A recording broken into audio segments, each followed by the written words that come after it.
warahmatullahi wabarakatuh. Bismillahirrahmanirrahim. Faslun utawi iki iku ana fasal yang bagi sayurjo apa ayakuna yen ana sapa adzakiru wong kang zikir iku ala akmali sifati ing atase luwih sempurnane pira-pira sifat. Paingkana mongkolamun ana sapa dzakir iku jalisan wong kang lungguh fi maudhi'in ing dalem panggonan istabil mongko madhepo istabal mongko madhepo sapa dzakir al-kiblat wajala salah nunggu sapa dzakir mudallilan khale wong kang ngino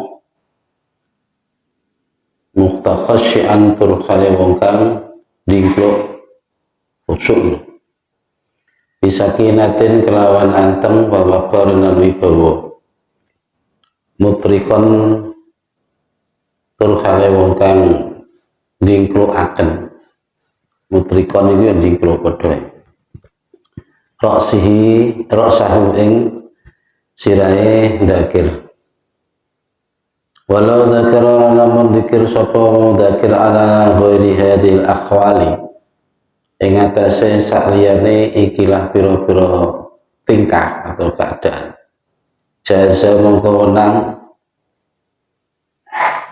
apa dzikir walau karahatan lan senajan iku makruh anane fi haqi ing dalam haqi dzakir lakin ingkana tetapi ini lamun ono sapa dzakir bigori udrin saking kelawan tanpa udzur karena mongko ono sapa dzakir iku talikan wong kang ninggal lil afdhali maring kautama wa dalilu utai dalili ala adamil karahati ngatasé ora anane makruh ora anane kemakruhan iku qaulu ta'ala dawi Allah ta'ala inna fi khalqis samawati wal ardi wa ikhtilafil laili wan nahari la ayatin li ulil albab alladziina yadhkuruna Allaha qiyaman wa qu'udan wa 'ala junubihim wa yatafakkaruna fi khalqis samawati wal ardi.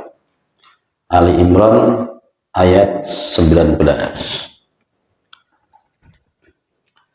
Inna fi khalqis samawati sak temene iku tetep ing dalam penciptaan pira-pira langit wal ardi lan bumi wa ikhtilafil lail lan ngulah ngale atau ya nek wong biyen nilani silir gumantine lir gumantine bengi wan nahari lan dina la ayatin yektine iku ana pira-pira tanda li ulil albabi kedene tumrape wong-wong kang duweni peninggal ati. Ulil albab iku wong sing cerdas peninggal ati. Sapa sing disifati duwe ulil albab iku alladzina rupane wong-wong akeh yadkuruna kang padha zikir sapa alladzina Allah ing Gusti Allah taala yaman kare ngadeg wa qu'udan dan kare lungguh wa ala junubihim lan ing atase lambunge alladzina lambunge berarti dengan dalam kondisi baring wa yatafakkaruna lan padha pikir-pikir sapa alladzina fi khalqis samawati ing dalam kedadiane langit wal ardi lan bumi. Bismillahirrahmanirrahim. Iki masih berkenaan dengan bab dzikir. Kemarin dengan gamblang panjang lebar diterangkan tentang hukum dzikir bagi orang yang berhadas, baik yang berhadas besar junub maupun yang berhadas haid wan nifas. Ada beberapa pendapat-pendapat yang telah dipaparkan di atas. Nah, kali ini berkenaan dengan etika zikir. Sayud jane, sebaiknya bagi seorang yang berzikir, hendaknya ia dalam kesempurnaan sifat, artinya kondisi yang sempurna. Di sini diterangkan, diklarifikasi, jika ia dalam posisi duduk dalam suatu tempat, maka hendaknya ia menghadap ke arah kiblat. Ini kalau zikir. Dan duduklah dengan merasa hina dan hina, khusyuk, tenang, dan penuh kewibawaan. Bahasane wikor iki wibawa. Tur ningklukne sirai, menundukkan kepala. Dikirim.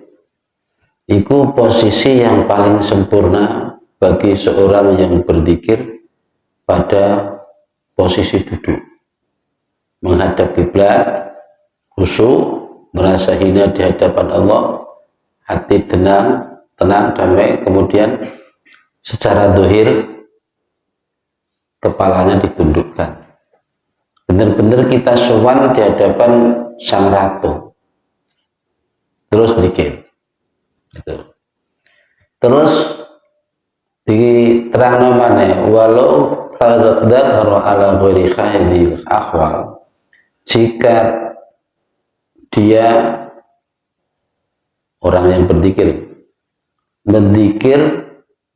di dalam kondisi lain itu, duduk enggak, mungkin dalam keadaan berdiri atau berjalan, atau mungkin dalam kondisi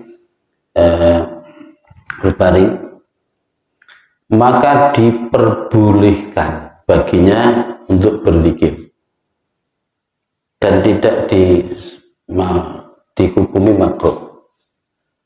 Yes, boleh gitu aja, nggak makruh. Lakin in kana bi ghairi udrin kana talikan lil afdal.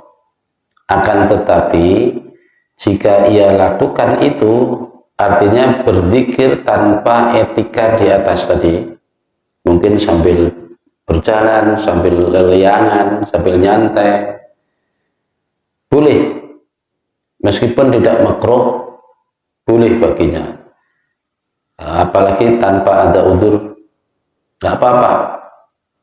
Akan tetapi ia tergolong orang yang meninggalkan fadilah, keutamaan zikir.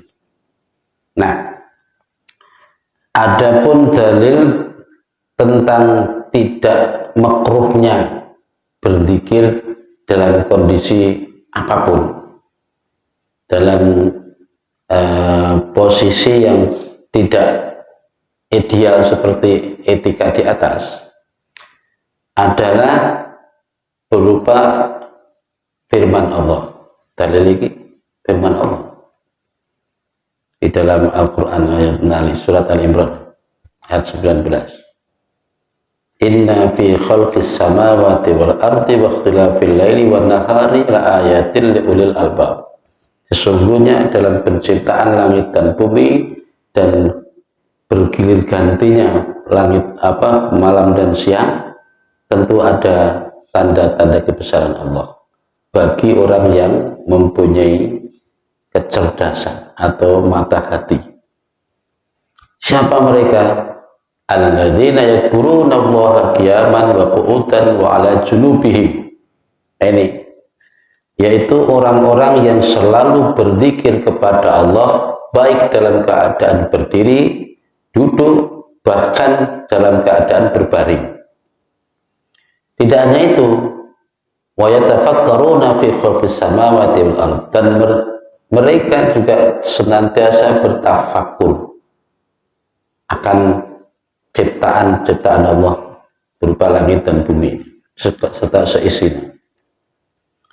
Itulah orang-orang yang disebut dalam Al-Quran sebagai ulil albab. Berarti wong ahli dzikir paling utama. Di sini ada ayat yang secara khusus menyebutkan yadkuruna Allaha qiyaman wa qu'udan wa ala junubihim. Ini yang dimaksud dalilnya di situ. Itu artinya orang berzikir boleh dalam keadaan duduk, berdiri, bahkan berbaring. Boleh ikut dalilnya itu. Bahkan orang yang semacam itu disebut ulil albab. Ya. Cuma ya secara khusus Mbak Musonep menerangkan meninggalkan etika atau tidak mendapatkan keutamaan zikir. Zikirnya ya sampai, cuma afdhalu zikirnya kurang, keutamaan zikir kurang. Bismillahirrahmanirrahim. Jadi kalau berduduk madhep mulon APE. Mesti yang ngono. Koyok tahlilan barang ngono iki janjane yang tahlilan sing secara berjamaah. APE madhep mulon kabeh masuk nang omah. Koyok baris nggih sop koyok arep salat ngono kae. Nek memungkinkan nek pas omah iki kirane ya madhep mulon bisa. APE madhep mulon. Meskipun imamnya madhep ngetentan masih mimpin ya apa sebenarnya anu makmumnya sudah madhep mulon. Bahasa batan tetap fi sahihaini ing dalam kitab sahih loro. Sing dimaksud sahihaini iki sahih Muslim, sahih Bukhari. Ing kitab kuwi.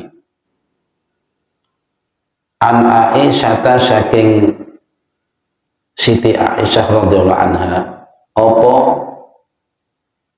kana Rasulullah sallallahu alaihi wasallam dawuh qalat kana Rasulullah dan seterusnya. Jadi sing wis ditetapkan dalam kitab Sahih Bukhari Muslim itu sebuah riwayat dari Siti Aisyah. Benar maksudnya? Qalat ngendikan sapa Siti Aisyah. Ngendikan Siti Aisyah ini, ya redaksi ini kan dulu. Karena ono. Perhatikan kata-kata karena ini perhatikan. Karena ini berarti sudah benar-benar terjadi dan terlaksana. Sudah berlangsung. Biasa kata-kata karena itu ujung-ujungnya hadis itu sahih. Benar.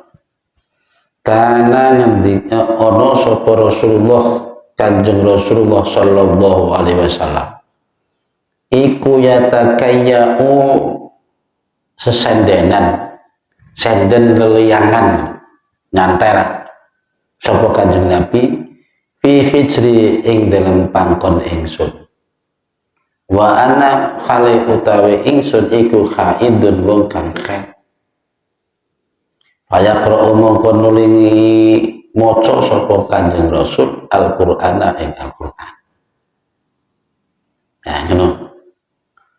Jadi dalam kitab Sahih Bukhari, Sahih Muslim ada disebutkan di sana sebuah riwayat dari Siti Aisyah radhiyallahu anha. Beliau berkata bahwa Rasulullah sallallahu alaihi wasallam pernah duduk-duduk sambil leliangan, artinya berbaring di pangkuanku, katakan Siti Aisyah. Pada saat itu aku sedang haid, sedang berhalangan. Sementara Nabi sambil baca Al-Quran. Ya. Ini kan dalil dong ini. Dan ini sebuah kejadian, makanya bahasanya kana. Ini riwayat yang ibaratnya cerita yang kokoh. Nabi pernah berbaring berliangan di atas pangkuan Siti Aisyah.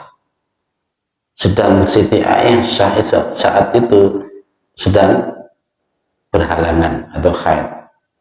Nabi sambil membaca Al-Quran. Ya.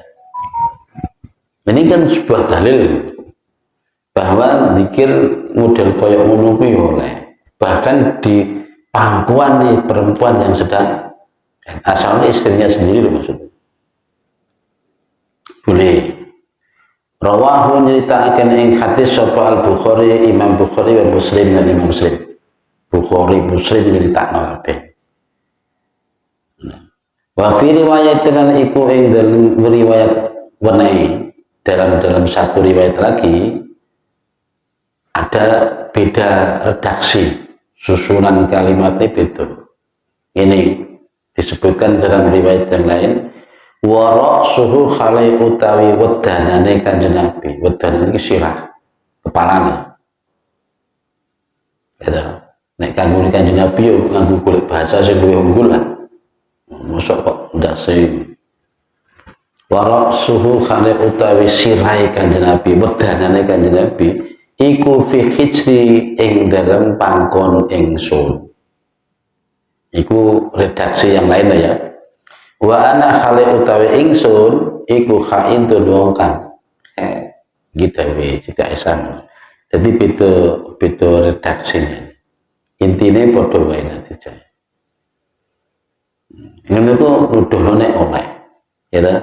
Ora kok wong khet terus wong pas kepok karo bojo sing lagi halangan. Akhirnya koyok nyetrum,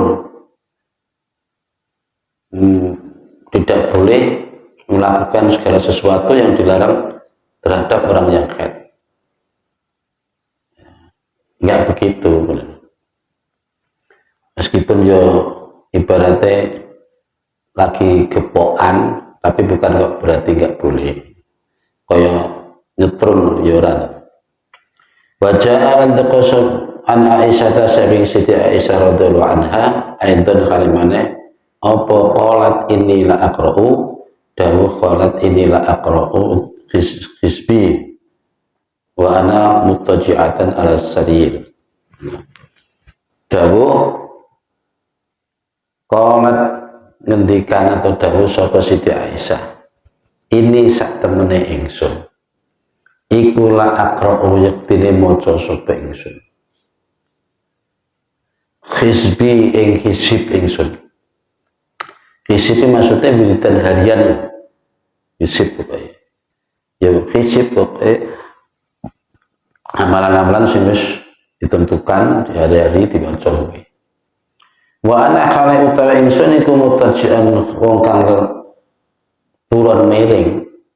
Mutajiatan turun miring. Turu karo leyang-leyangan. Asai ngatasi amben. Ini Siti Aisyah itu banyak hadis-hadisnya yang diceritakannya sukeh. Karena memang beliau banyak mengalami bersama Rasul. Jadi andaikan beliau itu ya keadaan seperti itu tidak diperbolehkan, tentu kan ditegur oleh Nabi. Pernyataannya Siti Aisyah Ummul Mukminin kan, aku itu pernah maca hisib-hisibku, wirid-wiridanku. Pada saat itu aku sambil berbaring no amben. Ya itu kan pengalaman pribadi yang pernah dialami. Nah, artinya boleh orang zikir dengan kondisi seperti itu boleh.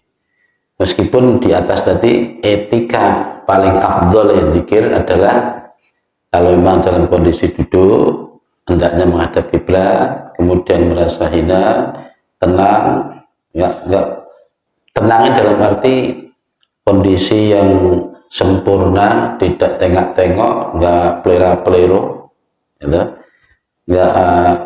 Enggak lirik sana sini, menunjukkan tidak khusyuk.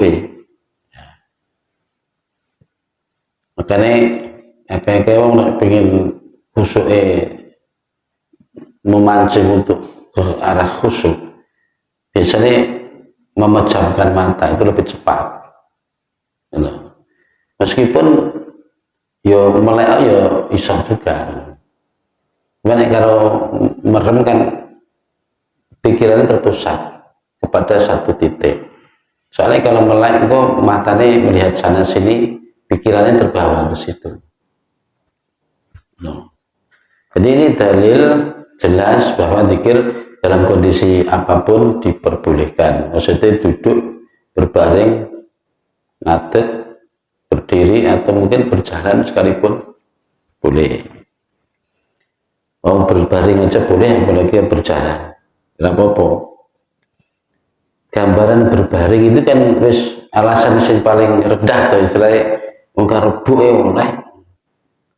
Istilahnya wong bu kan wong sing istilahnya siap kan, dalam arti kok gak menghargai belas loh. Karo lungguh, karo bu loh. Wong karo lungguh seakan-akan orang gak menghargai. Gitu. Jadi alasan paling rendah yaitu dengan kondisi berbaring saja boleh, apalagi berdiri, apalagi sambil duduk ya apa-apa, sambil berjalan ya apa-apa. Wes gitu ya. Bismillahirrahmanirrahim. Faslun utawi iki kono pasal suci. Wayang panggilan sayuja apa ya kuna yen to ana apa al maudhi'u panggonan saiki jadi bakas. Alladzi maudhi' yadhkuru kang dzikir fihi ing dalam sapa dzakir ya yadhkuru kang dzikir sapa dzakir fihi ing dalam maudhi' iku kholian sepi nadhifan tur bersih fa innahu mongko sak temene maudhi' iku kholian nadhifan maksudnya iku a'dhamul luweh ngegungaken fi ihtirami dzikri ing dalam mulyake dzikir menghormati dzikir wal madhkuri lan dat sing dikiri sing disebut walidalan krono arai iki kholian nafidon nadhifan mudhiha dan lemnya dipuji apa adzikru dzikir fil masajidi ing dalam pira-pira masjid wal mawadhi ilan pira-pira panggonan asyarifati kang mulya kang terhormat. Jadi kali ini nyinggung soal tempat. Kalau tadi kan posisi dzikir. Berikutnya tempat yang digunakan untuk berzikir hendaknya tempat yang sepi. Ini idealnya yang paling afdalnya begitu. Sepi tur bersih. Bersih ini ya mungkin bersih dari segala pengaruh yang mengganggu. Mungkin juga gambar-gambar barang nuki bersih dari situ. Bukan bersih total bersih dalam arti bersih ya dari hal-hal yang mengganggu kenyamanan, mengganggu terhadap kekhusyuan bisa jadi. Terutama sepi itu tadi. Karena dalam kondisi sepi orang cepat untuk berkonsentrasi. Tapi nek ramai dalam kondisi sebentar-bentar ada gangguan suara dan teman itu biasanya ya susah untuk khusyuk. Karena apa? Kondisi tempat yang sepi dan bersih itu justru sebagian dari paling mengagungkan dzikirnya itu dan mengagungkan, memuliakan zat yang dizikiri al-madhkur. Jadi yang berzikir pun juga harus dalam kondisi yang sempurna karena akan menyebut zat yang maha sempurna al-madhkur. Makanya di sini dengan demikian sangat dianjurkan bahkan dipuji bila mana zikir itu dilakukan di masjid-masjid atau di tempat-tempat yang mulia, yang dipandang mulia, tempat ya melanggar musola atau yang tempat-tempat yang biasa dipakai zikir kayak di majlis atau tempat yang biasa dibuat majelis taklim, majelis ta'alum, ya, bisa dibuat zikir, tempat-tempat yang mulia. Dan masjid malah bagus. Bismillahirrahmanirrahim. Baca lan taqa 'anil imamil jalili, saking al-imam jalil Abi Muyassarah, saking Abi Muyassarah radhiyallahu anhu qala ora Maisarah, Abu Maisarah radhiyallahu anhu qala ngendikan sapa Ubay Muyassarah Maisarah la yuzkarullahu ta'ala illa fi makanin tayyibin. Gimana ngendikan saya Jalil Abi Maisarah ini, tidak boleh disebut atau dizikir Allah kecuali di tempat yang baik, tempat-tempat yang suci. Tidak boleh zikir kepada Allah kecuali di tempat-tempat yang suci, yang mulia. Wayang bangilan sayang coba aidon kalimane, artinya koyok dulu mau apa ingin ini. Apa yakun yen to ana apa famuhu mulute wong kang zikir. Famuhu ki cangkem yang buat zikir. Iku nazifan bersih. Fa in kana mongko lamun ana fihi iku tetep fihi ing dalam famuhu, ing dalam mulutnya. Apa taghayyurun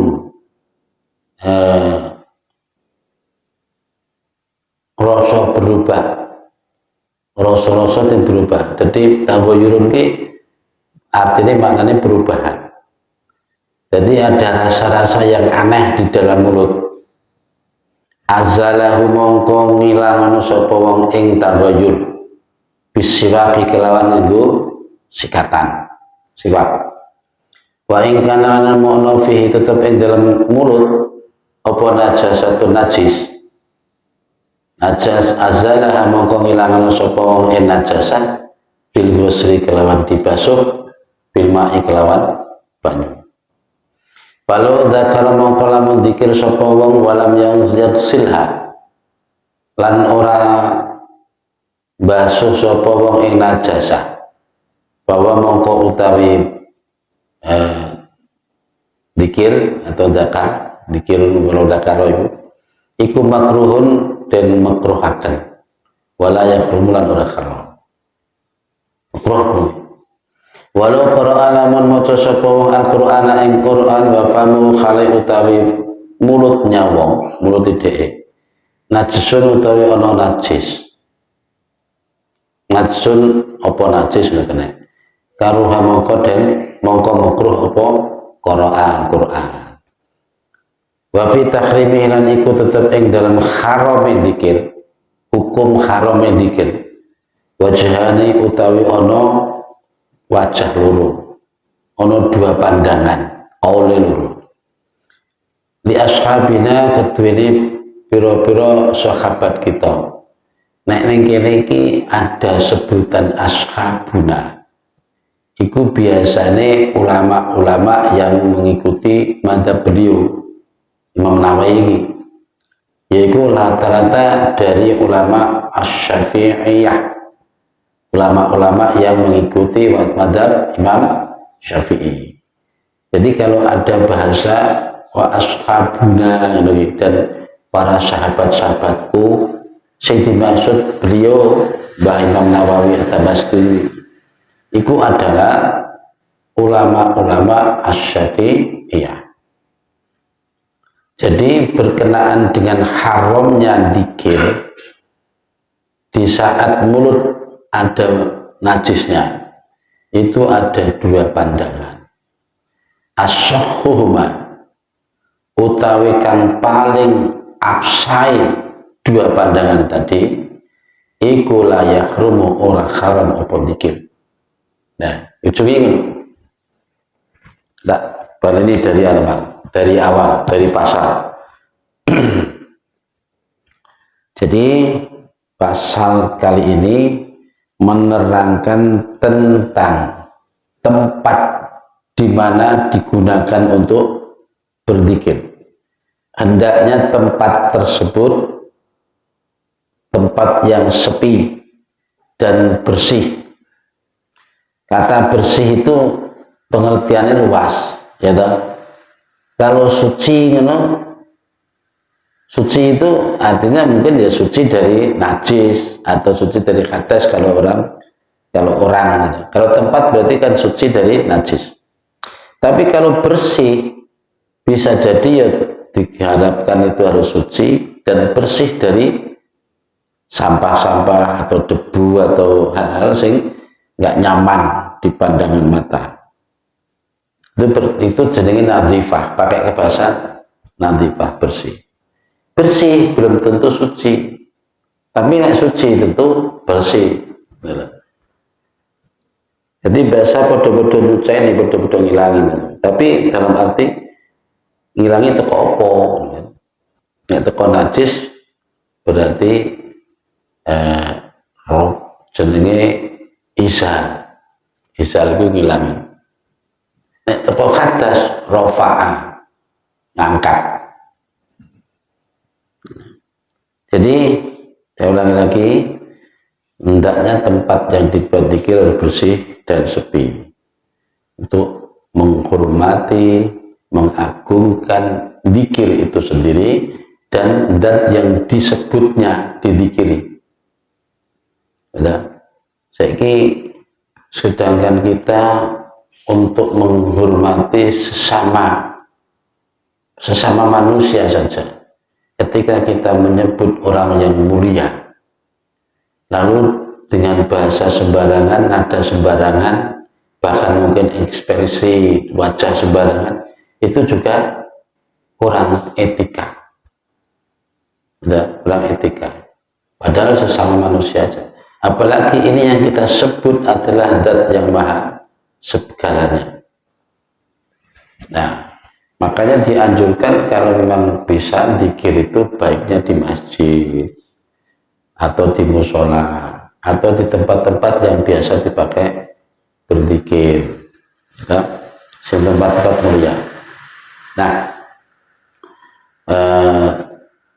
seorang imam namanya Syekh Jalil Ubay bin Mu'ayyasar, beliau berkata, Allah tidak boleh disebut atau dizikiri kecuali di tempat yang baik, atau dan bahasa tidak boleh zikir atau menyebut Allah kecuali di tempat yang suci.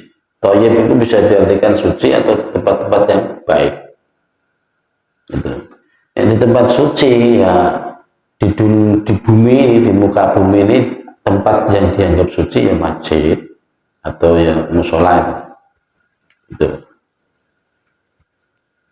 Nah, sekarang wayam bagi edon, dan sebaiknya lagi bagi orang yang berzikir, hendaknya mulut yang dipakai zikir itu juga harus bersih, suci dan bersih dari apa? Dari segala, bahkan dari najis. Apa mungkin mulut kok ada najis ini? Gitu? Ya bisa jadi. Mamanya baturu, yang puluh dia gak ngerti. Selama dia tidur kan gak ngerti, nek ngorok terus sampai gerak sampai ngiler. Kan dia najis ngiler. Atau mungkin orang yang barusan habis muntah itu kan najis. Nah, itu dibersihkan dulu, mulut dinetralkan dulu. Termasuk bangun tidur tidak boleh kita langsung makan atau minum langsung ditelan. Hendaknya berkumur dulu, bersihkan mulut, buang, ya, baru selanjutnya mau minum silahkan. Karena kita tidak tahu selama kita tidur itu mulut kita kemasukan apa atau mengeluarkan apa. Nah, Nah, bagi orang yang zikir juga begitu, hendaknya mulutnya harus bersih, ya, bersih. Kalau toh masih ada rasa-rasa di mulut itu, sisa-sisa makanan, minuman yang tadinya barusan minum es manis, seger, nah itu masih ada lendir-lendir yang tersisa di dalam mulut itu, dan itu hendaknya dihilangkan dengan cara sikat gigi, gosok gigi dengan siwak. Kalau nggak ada siwak yang gosok gigi lah, sekarang ada sikat gigi. Kan kadang enek wong saking bersusune tinggalan jamaah, mereka komat ini cek nikmati rokoke. Jadi begitu takbiratul ihram itu Allahu Akbar, mulutnya ijek sempat mengeluarkan asap. Ini kan ya keterlaluan, nyebut Allah Akbar tapi mulutnya ijek kerbul-kerbul isap rokok. Setidaknya dinetralis dulu, kumur nanti saya gitu loh, berkumur. Masya Allah, orang batal kumur setidaknya. Wa in kana fi najasatin fihi najasatun asala bil ghusli bil ma'. Tadi disebutkan kalau toh di mulut itu terdapat najis, ya harus dihilangi, dibasuh dulu dengan air. Atau kalau toh walam silha pamannya, andaikan tidak sempat dibasuh, dia tetap melakukan dzikir, maka hukumnya makruh, tidak haram.